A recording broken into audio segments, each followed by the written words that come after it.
Ouais, je sais ce que vous vous dites. Alors le mec carrément est assis maintenant. Bah, j'avais peur que la vidéo dure une demi-heure, donc j'avais pas trop envie de rester debout, à moins que vous vouliez le faire à ma place. Alors, il y a un ordinateur, c'est juste pour faire le mec, hein, et je vais absolument pas l'utiliser, à part pour peut-être retrouver 2-3 épisodes. Là, il y a un calepin avec 2-3 notes, c'est pour pas que je me perde, de toute façon, ça vous intéresse pas. Aujourd'hui, grosse vidéo, parce qu'on va parler de la saison 10, on va parler de la partie B, après on va se faire un petit bilan, et on va se faire des petites théories. Alors, j'ai divisé la vidéo en 3 parties. Partie 1, je vais vous donner mon avis sur cette fameuse partie B de saison 10. En deuxième partie, je vais vous donner donc mon bilan, hein, ce que j'en ai pensé dans sa globalité. Et en partie 3, avant de se quitter, on se fera des petites théories voilà, sur cet épisode 16 qui est considéré comme un épisode spécial. Alors oui, je fais l'ancien et je fais le mec sérieux parce que j'aimerais que ces vidéos soient sérieuses. Est-ce que je suis crédible? Pas du tout. La dernière fois que j'ai été crédible, c'était en 93 et j'étais même pas né pour vous dire. Sur ce, j'espère que cette petite vidéo vous plaira. Ça va être un petit format un peu plus long que d'habitude parce qu'il y a pas mal de choses à dire sur cette saison 10 et sur les théories qu'on va faire ensuite. N'oubliez pas que ce soir, donc, je serai en live à partir de 21h30 sur ma chaîne. En attendant, je la ferme et j'envoie la vidéo. Let's go!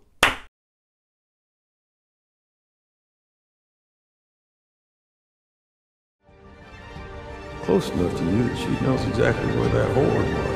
And awful surprise. Is your pup in danger? Eventually, you start to believe it.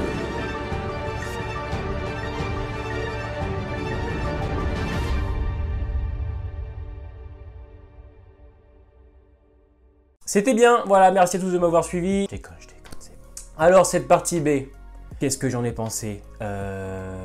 Waouh! Oh, ça fait du bien. Ouais, ça fait du bien. J'avais un petit peu peur avec la première partie de saison, qui était quand même un petit peu mollassonne, on va pas se mentir, qui avançait pas beaucoup. Là, bah, c'est tout le contraire, hein. La partie B, c'est un mélange de rythme, de rebondissements et des petits personnages secondaires peu plus mis en avant, donc ça c'est plutôt sympa. J'avais 3 attentes, hein. Je l'avais déjà dit dans ma toute première vidéo qui est claquée au sol. J'avais demandé du rythme, des rebondissements et un développement de personnages secondaires. 2 de mes attentes ont été réalisées sur 3, c'est plutôt pas mal. Et là où j'ai beaucoup aimé cette deuxième partie de saison 10, ça va être avec ces rebondissements, parce que chaque épisode offre des rebondissements et des choses très sympas. Le premier épisode, la disparition de Connie et Magna. L'épisode 10, le combat entre Daryl et Alpha. Le 11, la préparation à l'avant-guerre. Et ensuite, le début de la guerre entre le 11 et le 12. Un petit peu rapide, mais la bataille de la colline. Ensuite, l'épisode 13, on a le départ de Michonne pour Rick. L'épisode 14, il y a l'arrivée de Princesse et le départ de Jen, Yumiko et Ezekiel pour le Commonwealth. Et l'épisode 15, c'est un petit peu pareil, mais voilà, on comprend que Beta envoie la horde sur l'hôpital. Donc voilà, quand même, à chaque épisode, il se passait enfin des choses. C'était plutôt intéressant. En plus, les épisodes étaient vraiment très rythmés. Je ne me suis pas ennuyé. Le 10, c'est un condensé d'action un peu trop rapide, mais très bon. Le 11, c'est des interactions de personnages très intéressantes qui, grâce à ça, donnent un rythme avant de nous laisser sur un cliffhanger d'avant-bataille. Épisode 12, bon, bah, c'est une bataille à la colline très rapide, mais ensuite, voilà, on a pas mal de choses qui se passent entre la mort de Gamma, la mort d'Earl et la mort d'Alpha. L'épisode 13, on a quand même le départ de Michonne pour Rick, donc c'est plutôt intéressant. L'épisode 14, l'arrivée de Princesse, le départ pour le Commonwealth, donc il se passe pas mal de choses, c'est très rythmé et c'est efficace parce qu'il n'y a pas que les scènes d'action qui sont rythmées. Enfin, les dialogues sont plutôt intéressants, les interactions de personnages aussi. Tout ce qu'il y a autour est rythmé. On n'est pas sur une deuxième partie de saison qui prend son temps, et heureusement, parce que la première partie, elle prenait beaucoup trop son temps. Et là, à la limite, la deuxième partie, eh ben, elle va beaucoup trop vite. Mais ça, je vais revenir après dans le bilan. Excusez-moi, je bois un peu parce que là, j'arrive plus à respirer. La technique était plutôt bonne, on a eu des plans qui étaient très jolis, des décors qui changent, notamment à l'épisode 14 et l'épisode 15. On a eu aussi de très beaux plans l'épisode 10, on a eu une mise en scène un petit peu particulière avec Beta qui s'introduit dans Alexandria. Voilà, on a eu des choses sympas, je trouve que quand même si c'était très court, la bataille de la colline, c'était plutôt joli, hein, avec ces plans de maisons qui se détruisent sous les flammes, voilà, c'était joli, il y a eu de belles choses, et il le fallait. Mais de toute manière, cette saison 10, elle était quand même visuellement très jolie, hein. Déjà, le premier épisode, la scène de la plage, c'est l'épisode avec la backstory d'Alpha, c'était quand même déjà plutôt joli, voilà. Donc en termes de technique et de mise en scène, cette saison 10, il n'y a rien à dire, moi j'ai beaucoup aimé. Le défaut encore de cette deuxième partie, bah, c'est les personnages secondaires, hein, Aaron, c'est un mystère pour moi. Il apparaît 5 minutes par épisode et je cherche pas du développement avec lui, hein. Moi je cherche un peu plus de temps d'écran, quoi. Parce Aaron il mérite, et même le personnage mérite d'avoir plus de temps d'écran, mais non. Alden, je vais pas en parler parce qu'il a le même charisme que moi, c'est-à-dire 0. Donc ouais, je suis déçu, il y a des personnages secondaires malheureusement qui sont pas mis en avant. Le groupe de Magna reste un mystère, bon même si voilà, on voit un peu plus Yumiko en cette deuxième partie de saison et c'est enfin ce que j'attendais parce que le personnage est plutôt intéressant et je pense qu'à l'avenir, elle peut être intéressante pour le Commonwealth. En plus, dans cette deuxième partie, elle prend des positions, j'ai beaucoup aimé. Sinon, le reste, Luke, Kelly, Magnus, c'est quand même très faible. Bon, alors et hormis que ça va vite, même trop vite, c'est vrai qu'effectivement, le fait d'avoir pris son temps en première partie rend la deuxième partie, par moments, beaucoup trop bâclée. Mais ça, on va revenir dans le bilan. Pour conclure cette deuxième partie de saison, j'ai quand même plutôt apprécié, je vais pas vous mentir. Il y a des épisodes que j'ai adorés, je me suis pas vraiment ennuyé. J'ai kiffé, hein, pour faire court, mais malheureusement, il y a quelques soucis. Et ces soucis-là sont à cause de la première partie. Je suis quand même content parce que j'ai eu ce que je voulais.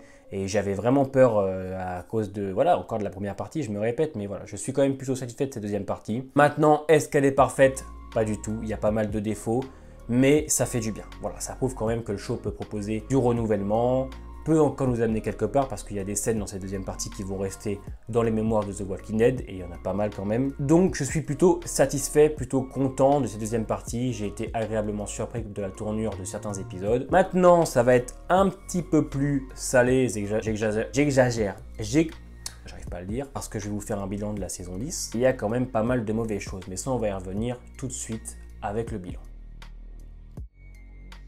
Qu'est-ce que j'ai pensé de cette saison 10? Honnêtement, ça va, ça va. Franchement, je m'attendais à pire avec la première partie. Mais voilà, la deuxième partie fait du bien. Pas la meilleure saison, elle est en dessous de la 9 pour moi, mais elle est au-dessus de la 7 et la 8. En même temps, on peut pas faire pire, surtout pour la 8. Donc ça me rassure. Elle est sympa, elle est cool, il y a des moments intéressants, des moments stressants, mais il manque quelque chose. Et je vais vous dire ce qui manque pour moi. La première partie démarre sur un épisode 1 plutôt sympa, pareil, techniquement très bon, et qui nous emmène logiquement quelque part, avant de prendre son temps à l'épisode 2 avec la backstory plutôt intéressante d'Alpha, un épisode 3-4, voilà, où on a du mal à avancer, on a la fuite de Negan à l'épisode 4, et à l'épisode 5 avec Brandon qui est beaucoup trop rapide, beaucoup trop bâclé, ensuite on va avoir la mort de Siddiq à l'épisode 7 qui reste pour moi énigmatique comme le personnage. Moi ça m'a rien fait, hein, je suis honnête avec vous, Siddiq, voilà, c'est un personnage secondaire qui était pas bien développé, pas très bien écrit, donc sa mort ne me touche pas. En plus, le personnage de Dante, donc qui est l'auteur de sa mort, trop bâclé, trop vite installé, on n'a pas le temps vraiment de comprendre les enjeux, c'est juste histoire de nous dire qu'il y a un chuchoteur qui est infiltré, mais voilà, c'est beaucoup trop rapide. Pour moi, ça n'a eu aucun impact. Ensuite, on a eu le départ donc de Michonne à l'épisode 8 avec Virgile, et on a aussi ce mi-saison vraiment très creux. Bon, alors cette première partie, elle n'est pas mauvaise, hein, c'est pas la pire, mais il y a quand même beaucoup de remplissage, c'est-à-dire que Walking Dead prend énormément son temps pour développer le récit des chuchoteurs, ce qui est une bonne chose par moment, parce qu'il y a, comme je vous dis, des scènes très intéressantes, mais c'est quand même assez faible. Bon, et la deuxième partie, elle fait tout le contraire, c'est-à-dire qu'elle démarre en force. On n'a pas le temps de s'ennuyer et par moments ça va beaucoup trop vite. Il y a des exemples. L'épisode 10, le combat entre Daryl et Alpha qui passe à une vitesse monstre, hein, entre la scène de combat qui est un peu floue et très rapide. L'épisode 11, voilà, qui prend son temps pour nous développer les personnages et l'avant-guerre, pour au final avoir une guerre de la colline qui dure même pas 10 minutes entre l'épisode 11 et 12, d'avoir un épisode 13 sur Michonne un peu particulier avec Virgile qui est très ennuyeux alors que nous on voulait du 100% Michonne, l'épisode 14 qui par contre est très bien, qui mettait en place justement le départ pour le Commonwealth, l'arrivée de Princesse, et le 15 justement, qui va tout envoyer rapidement sans qu'on prenne le temps de développer. Parce qu'entre les scènes de l'hôpital où tu sais pas comment ils sont allés là-bas, Alexandria qui a déserté avant l'arrivée de Beta, et l'ellipse où on comprend que Negan maintenant est avec les Alexandriens alors qu'il a tué Alpha juste avant, c'est beaucoup trop rapide. Malheureusement la série va trop vite. Pourquoi? Parce qu'elle a trop pris son temps en première partie de saison et est obligée d'accélérer les choses en deuxième partie. Et ça par contre c'est à cause du format 16 épisodes. Parce qu'en 16 épisodes, tu peux pas prendre ton temps en première partie pour tout envoyer en seconde. Ça marche pas comme ça, il y a 16 épisodes. C'est à eux de bien gérer. Et là, il y a 16 épisodes à raconter, 16 épisodes à écrire et à développer. À eux de bien le faire, il n'y a pas d'excuse. En première partie, c'est trop long. Pour ça que la partie B va beaucoup trop vite, malheureusement. Alors, c'est pas mauvais en soi, hein. C'est cool, au contraire, ça va vite, c'est sympa. Mais malheureusement, l'épisode 15 va beaucoup trop vite. À cause de quoi? D'avoir pris trop de temps en première partie. Ça prend les 10 minutes pour nous expliquer l'hôpital, pour nous écrire la fuite des Alexandriens et pour nous raconter comment s'est passée la réaction des gens d'Alexandria à la mort d'Alpha, tué par Negan. Ça prend 30 secondes, mais malheureusement, la série l'a pas faite et pour moi a bâclé cet épisode 15 pour nous amener tout de suite au final. C'est du style, vite, on n'a pas le temps, il reste qu'un épisode, allez, prenez ça, hop là, on fait comme ça, c'est magique, fermez-la. Alors ça m'a vraiment déçu et ça m'a un petit peu freiné. Et là aussi où j'ai eu beaucoup de mal avec cet arc narratif du chuchoteur, même si j'apprécie beaucoup Samantha Morton en alpha, beaucoup Ryan Hurst en bêta, et j'ai plutôt apprécié l'arc du chuchoteur qui est beaucoup mieux fait que l'arc des sauveurs. Il y a eu un souci avec l'écriture, c'est que malheureusement, on a trop voulu rendre les chuchoteurs humains. On a voulu rendre Alpha humaine et ça a été un gros défaut. Dans le comics, Alpha est une femme très dur. Il y a des scènes de viol, les chuchoteurs sont vraiment imposants et font peur. Là, malheureusement, on a trop voulu la rendre humaine. Et ce qui pose problème, c'est que je me suis attaché limite à Alpha. Alors que c'est pas le but. C'est pas qu'elle manque de charisme ou autre, c'est que malheureusement, j'ai eu trop d'empathie pour elle. Il y a que Beta qui est imposant, hein, ça, il y a rien à dire. Il me fait peur, voilà. Il inspire la peur, mais le reste, bon, les shooters, bah déjà que j'ai l'impression qu'ils sont 15. Hein, dans les comics, ils te font des festins, t'as l'impression qu'ils sont nombreux, et ils sont nombreux. Là, dans la série, t'as l'impression qu'ils sont 15, pas plus. D'autant plus qu'ils sont complètement débiles. Hein, la scène avec Negan et Daryl, c'est juste à mourir de rire à quel point ils sont cons. Et surtout, t'as l'impression qu'ils sont en mousse. À chaque fois qu'il y a un combat avec eux, ils se font défoncer en même pas 10 secondes. Voilà, Kelly, elle les défonce à l'épisode 9. Negan et Daryl, ils en font de la bouillie à l'épisode 14. Et alors, vous avez vu dans la bande-annonce du 16, t'as Aaron et Alden qui se débarrassent tout en 30 secondes. Donc c'est vrai qu'ils sont pas du tout imposants, et je suis désolé, ils font pas peur. Et ça, malheureusement, c'est à cause de l'écriture. Je pense qu'on a trop voulu les rendre humains, alors qu'il fallait les rendre sauvages, comme dans le comics. Parce que pour rappel, avant, on avait des mecs comme le gouverneur, hein, qui te mettait le trouillomètre à 0, et on avait des sbires, Negan, qui faisaient quand même assez flipper, notamment Simon. Et ça, c'était des personnages qui inspiraient la peur. Là, avec Chuchoter, et ben on est un peu... au contraire, on les apprécie limite. Et ça, c'est ce qui m'a déçu. Moi, je voulais des méchants, comme dans le comics. Bon, alors effectivement, ça aurait été très difficile d'écrire les Chuchoter. C'est très, très violent. Et voilà, pour moi, ils ont trop été écrits de manière à ce qu'on les rende humains, et c'est ce qui m'a beaucoup déçu. Mais... globalement, ça reste quand même très bon. Encore une fois, moi, ce n'est que mon avis personnel. Donc avant de lâcher vos pouces rouges, détendez-vous et buvez un peu d'eau, je vous l'ai déjà dit. Donc comique, malheureusement, cette saison 10 est beaucoup trop lente en première partie et va beaucoup trop vite en seconde partie de saison. Je l'ai quand même plutôt apprécié. Parce que, comme je vous l'ai dit, techniquement, et la mise en scène était vraiment très bonne cette saison, on a eu plein de nouvelles choses, et ça, pour moi, c'est une bouffée d'air frais. Seul défaut pour moi, bah, c'est encore une fois les personnages secondaires qui sont juste là, histoire de créer un peu de vie autour, mais sinon, ils sont pas développés. Le groupe de Magna est à des personnages qui sont là depuis longtemps, là, comme le père Gabriel et Aaron, bah, qui sont là de temps en temps, juste histoire de dire, bah voilà, ils sont là, ils sont encore vivants, mais... Voilà, ça c'est encore un souci avec Walking Dead. Sinon, bah, j'ai apprécié cette saison 10. Alors, c'est pas la meilleure, hein, ça je le sais, je m'en cache pas, ça c'est un avis encore personnel. Mais voilà, il y a des rebondissements intéressants, des scènes qui m'ont marqué, il y a des scènes qui vont rentrer dans le top des meilleures scènes de Walking Dead. Ce qui est dommage, c'est que le récit des chuchoteurs est malheureusement trop adouci pour les rendre humains, qu'on prend trop son temps en première partie pour nous raconter les choses, et qu'on envoie trop vite en deuxième partie. Maintenant, je vais être très dur avec la saison 11, parce que là, je l'attends énormément. Angela Kang nous a offert une saison 9 vraiment très bonne que j'ai kiffé, une saison 10 plutôt bonne qui est un peu dans sa continuité mais qui prend malheureusement beaucoup trop son temps. Une petite note de 6 sur 10. Il y a quand même des défauts d'écriture, des scènes par moments qui sont un petit peu what the fuck, comme Ezekiel qui se retrouve sous les décombres et qui d'un coup se relève en criant les enfants. Il y a des scènes comme ça où tu dis ouais, pourquoi, quel intérêt, ça dénature un petit peu le réalisme que voulait Walking Dead avant. Maintenant, on va s'attaquer donc à cet épisode 16, ce fameux épisode 16. J'ai regardé la bande-annonce plusieurs fois quand même parce que je voulais vous faire des petites théories, donc il fallait que je m'y intéresse un peu. Et on va en parler tout de suite. Alors, il y a 3 choses dont je voudrais parler avec vous. Déjà, on le sait, c'est ce fameux personnage avec ses 2 couteaux. Tout le monde se pose la question de qui c'est. Alors, il y en a qui disent que c'est le fils de Morgan. Pour moi, je raye ça. Je vois pas pourquoi ce serait Dwayne. On comprend très bien qu'il est mort. Morgan le dit dans la saison 3. Puis en plus, pour moi, ça va dénaturer le personnage de Morgan, hein, qui est construit et clairement construite là-dessus. Donc, j'enlève cette hypothèse. On a aussi pensé à Bess. Ceux qui pensent que Bess est sous ce masque, eh bien, je ne peux rien faire pour vous. Certains diront que c'est Madison. J'y ai pensé aussi. Ça pourrait être très intéressant sur Madison. Mais qu'est-ce que foutrait Madison avec 2 couteaux et un masque? Je veux dire, ça colle pas beaucoup, quoi. À la limite, elle arrive comme ça, je sais pas, avec un truc sur la tête, une capuche sans masque. Ok, là, avec un masque et 2 couteaux, je suis désolé pour ceux qui ont regardé Fear, ça colle pas à Madison. Alors moi, j'ai pensé à 2 personnages. J'ai pensé à Mercer. Il y a aussi 2 couteaux dans ce style. Le problème, c'est que Mercer, c'est quand même une armoire à glace.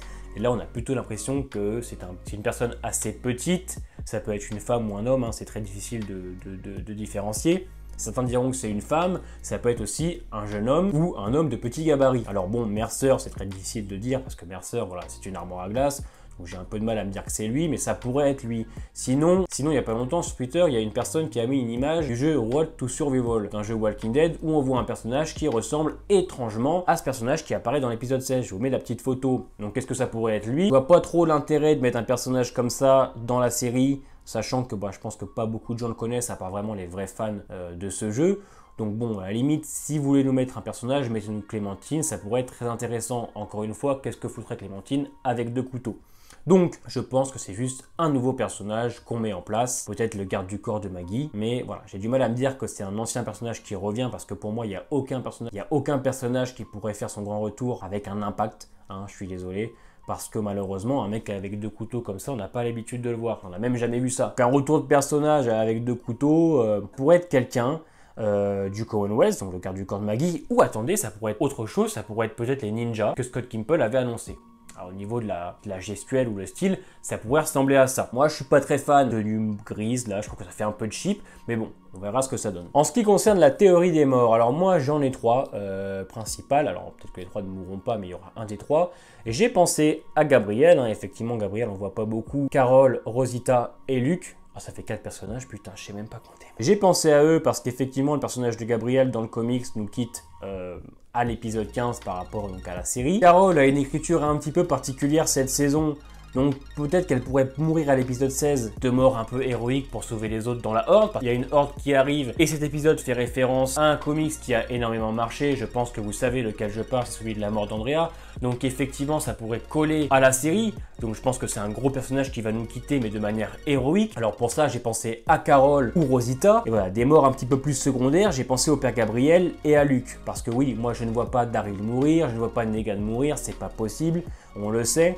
Donc voilà, j'ai pensé à ces personnages-là parce que c'est ce qui colle le plus. Carol a une écriture totalement bizarre cette saison, donc je la verrais bien mourir de manière héroïque. Ça donnerait au spectateur l'effet de « Ah ouais, mais en fait, Carol, c'était notre reine, c'était la reine du show ». Voilà, c'est un peu l'effet que ça pourrait donner. Gabriel, même si je pense qu'il pourrait être très intéressant au Commonwealth, je pense qu'au vu de son peu de temps d'écran dans cette saison 10, pourrait faire ses adieux donc à l'épisode 16. Luke, bon, bah pareil... D'accord, n'a pas eu trop d'impact dans cette saison 10, donc pourrait clairement mourir dans cet épisode 16. Et Rosita, pareil, pas beaucoup d'impact et peu de temps d'écran, donc voilà, on pourrait peut-être se débarrasser de ces personnages-là pour donner un petit peu plus de temps d'écran aux autres.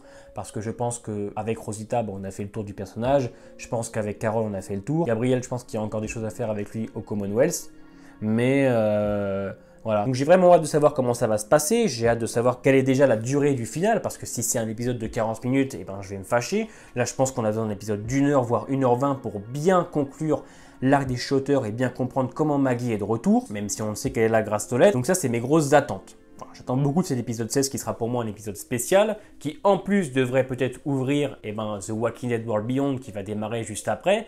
Donc putain, j'espère que ça va envoyer du lourd. Voilà pour cette petite vidéo, je vous refais une petite conclusion très rapide. La saison 10 c'est pas mal, mais malheureusement elle prend trop son temps en première partie pour aller trop vite en seconde partie. Techniquement c'est vraiment très bon, il y a eu pas mal de rebondissements et de choses intéressantes. Dommage qu'il y ait eu beaucoup trop de remplissage. J'espère que la vidéo vous aura plu. Peut-être encore là, parce que je comprends qu'il y en a qui se sont endormis entre temps. Nous on va se retrouver tous les vendredis pour une vidéo bonus The Walking Dead, hein. Je suis en train de les préparer et les écrire, j'en ai déjà écrit une, elle sort vendredi prochain. Ça sera mon top 10 des meilleures saisons de The Walking Dead. Encore une fois, c'est mon top 10, donc c'est un avis personnel. Ne faites pas un AVC si vous n'êtes pas d'accord avec moi. Ne vous inquiétez pas, tout va bien se passer. On se revoit aussi pour un épisode spécial The Walking Dead, donc l'épisode 16. Réaction et ensuite critique. Lavez-vous les mains et ne sortez pas de chez vous. À bientôt.